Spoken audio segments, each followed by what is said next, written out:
Welcome to the Shetland Times podcast. I'm your host, Thor Holt. And before we meet today's guest, please remember we'd love to get your suggestions and thoughts on the show. You can get in touch, shetlandtimes.co.uk, or even better, leave us an iTunes review or a review whenever you hear the show. It doesn't have to be 5 stars, but of course we'd love it if it was. Just interested in your feedback, really, and how you think we're doing with the podcast. Today's guest is an award-winning, BAFTA TV award-winning producer of the current BBC One drama Shetland, which sees the return of all your favourite stars. And yeah, it's Eric Coulter. So I hope you enjoy my conversation with Eric. It was over a mobile phone line in Shetland, so here's hoping. How are you doing? How are you? I'm great. Tickety-boo. It's a beautiful sunshiny day, although I'm not in Shetland, so don't accuse me of being a fake Shetlander like Sir Norman Lamont did when he found out I wasn't based in Shetland. Right, no. So where are you? I'm actually in Bankery on D-side. Oh, right, it's a beautiful day here as well, actually. Are you in Shetland at the moment? Yeah, I'm in Shetland at the moment, aye. Well, that might be a place for us to start this conversation. Is how long have you been up? How long have you been filming for? Well, we decided to film on Shetland this Monday, which is the 1st of May, and we filmed for 5 weeks physically on Shetland. The production started filming at the end of March, so we did 5 weeks in Glasgow, then in and around Glasgow, 5 weeks on Shetland, and then 5 weeks back in Glasgow in studio and etc. And then we did weeks filming in Norway at the very end. Wow! And who selects the areas that you actually film in? Is that your role or part of your role? Partly. I mean, what happens is we have location manager, location scouts. We have a local location kind of finder fixer called David Gardner, who you may know. But if you know anything, he did some things. So he works with our team. They bring locations to us, as being myself, the director, the production designer. We look at those locations, and then pretty much it's a kind of a director's choice mainly, but obviously in consultation with others. And what does a producer actually do? Because I think most folk would reckon they knew what an actor does, and at a push they might know what a director does. But what does a producer do? Well, it can vary from type of production. I think a film producer quite often is a person who raises the money and puts the whole package together. In television, the producer really usually is hired by the production company. In this instance, it's ITV Studios. When you have a commission, and I'm then in charge of delivering the show both creatively and financially to the company. So I worked as an executive producer, Kate Bartlett, who is full-time at ITV. So I, in consultation with her, selected directors, worked with the writers, then, I then put in place the heads of the department of the crew, and then basically you're there to work with the director in the casting and in finding locations and stylistically. And obviously on a show like this, we've got 2 directors, and some shows you get 3 or 4 directors. So quite often you're the constant. So in terms of you're the kind of person who has to constantly make sure we keep the tone of the show, and sometimes you have different directors who might want to do slightly different things or whatever. So you're overseeing that. So I mean, on a day's filming, ideally I should have not very much to do at all, because my work's really preparatory, if you like. And then also when we get into the post-production and you're working in the edit, I work closely with the directors in the edit. Directors will edit, and I will, look at a cut, and I'll give them some notes on the cut, and we'll ping that back and forth, and then you're overseeing, the music recording and that kind of thing. So I think you're kind of I suppose if you want to look at football, you're the manager of the team, if you like. Yeah. And the director's like the captain, on the field directing everybody. Great. So you talked about maintaining the tone of the show. Did you produce the last series of Shetland? I produced the last series. I wasn't involved in the pilot or what's called Series 2, but I produced the last one, which was the first one that was 6 parts. So I produced that series. And how Series 3. Great. And how do you land the plum role of producer on a show like that? And I see in your background you've done Taggart and other pretty big name stuff. So how do you achieve that? Oh, this particular show, actually, I was asked to produce the pilot by Lee Collins, who was the executive producer, the person who kind of developed the show, but I was unavailable to do that. And then when it came round, for Series 3, she asked me to do that, and that's often it's I now have an agent whose job is to try and find you work. But this business, like a lot of businesses, is based on contacts. And obviously, if you work with people and they like you and you get on, you often work with them again, or you get recommended, etc. And obviously being based in Scotland. I mean, not everyone's worked, based, but obviously being based in Scotland in a show like Shetland, it made perfect sense. So I'm not going to hold it against you, but I once auditioned for a part in Taggart many years ago and didn't get it. So I was going to ask if it was you that turned me down. So when was that? Oh man, it was ages ago. It would have been more than 10 years ago. I couldn't even name the year. Well, on Taggart, I was actually the executive producer. So that's when I was head of drama at STB. So probably there would have been another producer in the room, not me. Yeah, it wasn't you. I'm sure it wasn't you, and I'm sure that it was a very wise decision not to cast me in whatever role it was. So I had a question about how, and I'm not sure if this is going to be something you can answer, but I'm just interested because we interviewed Anne Cleeves, who obviously wrote the novels that these shows are kind of based on, if I'm right. So how does it work in terms of adapting or converting a book? Because you don't just take a book, obviously, and record it. Who does that, and how does that work? Yeah, at the moment we're now, the last series and this series are not based on books. The previous, the pilot and the first and the second series were based on books. So, but this series and last series are original ideas. Okay. I mean, if you're based in a book, and I've been involved in other, adaptations, like I also executive on Rebus and a couple of other things you're missing. I mean, I think the secret when you're adapting a book is to take the essence of the book, not the detail.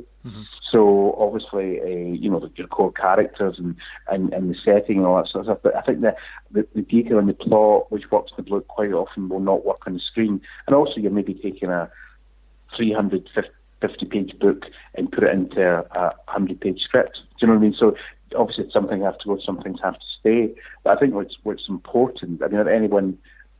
Any author who gets a book adapted, I'm sure can be a painful process, but people will change things. But as long as you're maintaining the essence of the book and of the character, that to me is the most important thing. The detail of the plot often changes, and usually, although you would say hopefully for the better, because and not for the better, just different. Because what works in a book just quite often doesn't translate to the screen. So you mentioned plot, and my editor Adam at the Shetland Times was asking me to ask you what's the story or the plot behind this, because if you had a journalist being found dead, he was happy to send you a couple of candidates.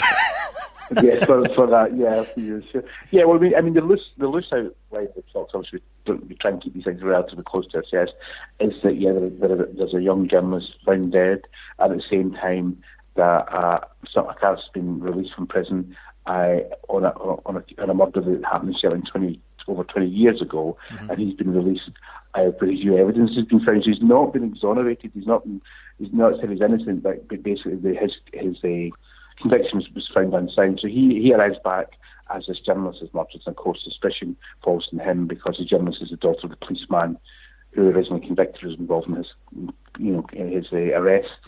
So we have the dual story of what happened 20 years ago and what's happening in the present.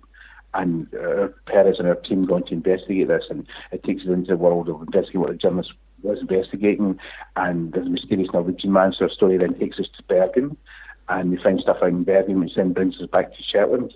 And all through that, we're weaving our way between these two stories as to find out whether the murders are linked or not.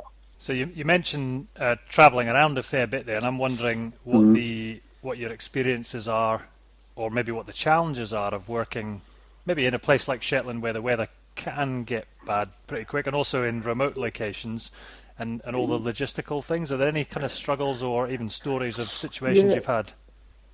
Yeah, I mean, obviously Shetland, I mean, the weather is one thing. At the moment, it's really lovely. So obviously the elements, but anywhere you're filming in Scotland, you're prey to the elements.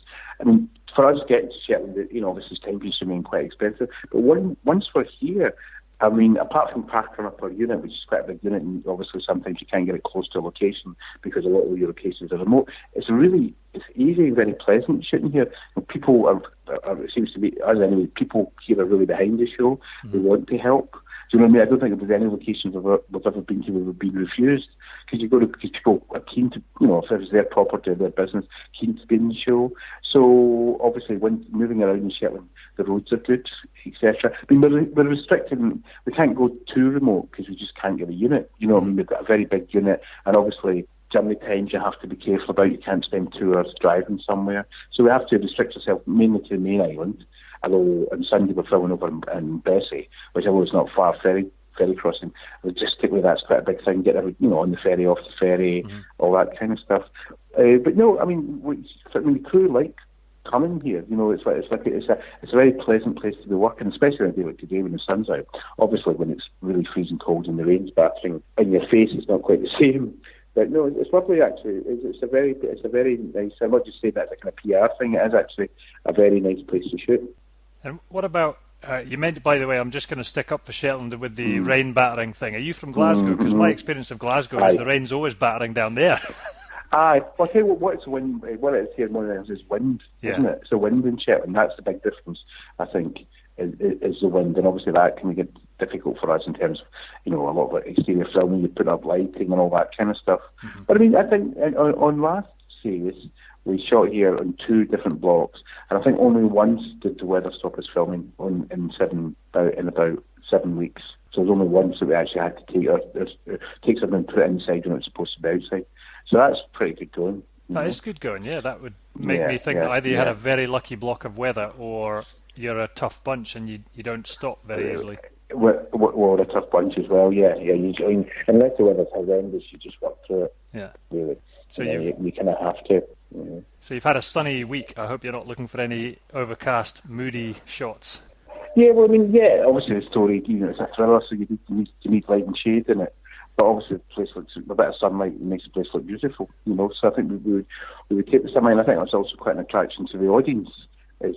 Shetland, it's for most people in the UK, it's a very remote, kind of exotic place.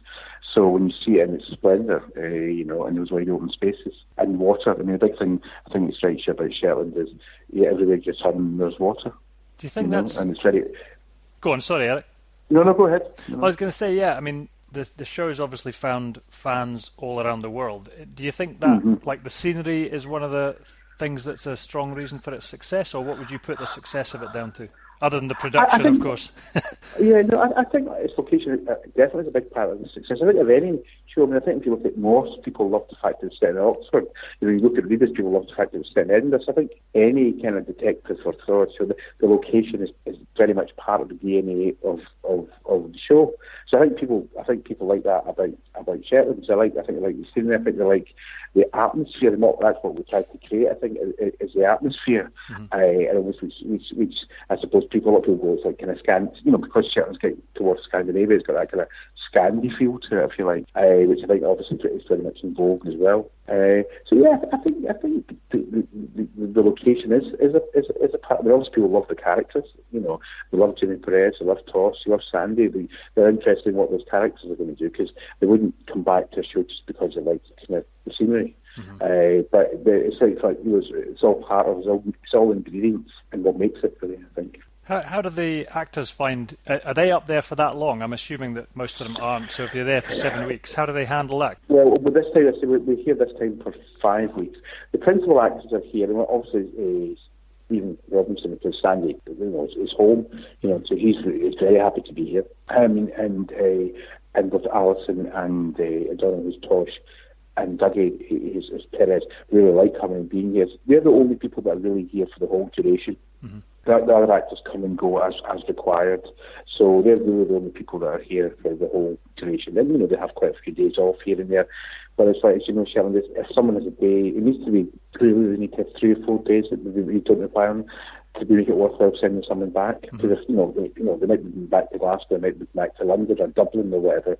So there's no point going home for a day, really. Not viable. And also, given the weather conditions, we obviously want to quite often, have availability in case we have to reschedule because of the weather. But there's certainly, I think, I'm not. It's not a PR thing. But people are genuinely happy. I think, like last week we finished in Glasgow and everyone was very excited as if they're going on their holidays. they might not find that after 4 weeks of really, because we work a lot. We usually have just a 1 day weekend here and work 6 days a week. So it's hard work, but people like it. And how many hours a day would you tend to be filming for? What we talk about is camera. So 10 hours in camera normally. So normally the working day, I mean, from call time to wrap time is usually 8 till 7, but most people are there an hour beforehand, and they'll get an hour's work at the end. So, most people are kind of leave their accommodation at 6:30 in the morning and get back at 8:30 at night. I mean, that's the norm. That's what else people do in film and TV. We're not unusual in that. That's a pretty challenging schedule.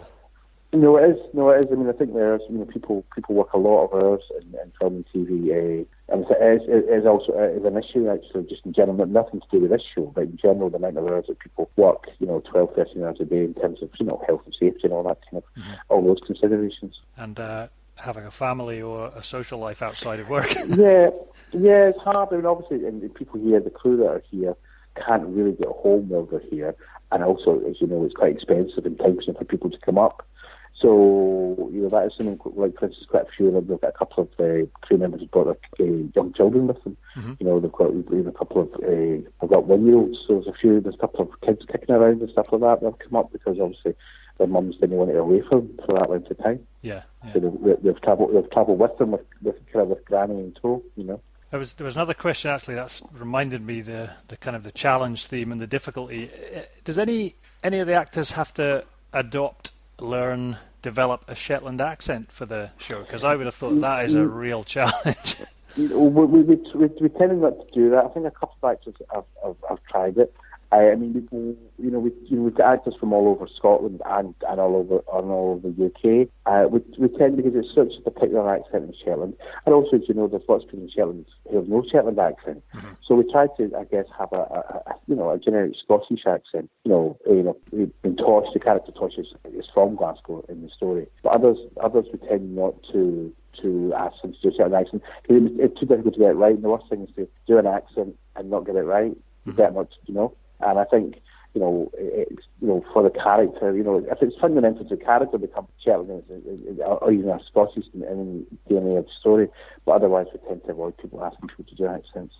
Yeah, that seems like a wise decision to me, because I personally think it's a particularly tricky accent. Is there any way that people can kind of keep up with the show, like during filming? I didn't expect there to be like a 24-hour webcam or anything, but is there like a social media central place that people can? I mean, the production don't. I mean, the BBC have talked about doing do some things on Twitter and stuff, but as a production, we don't. The BBC may do a little bit update. I don't think we're not a particularly kind of media type of show, if you like. So we don't really have Facebooks or Twitter feeds or whatever.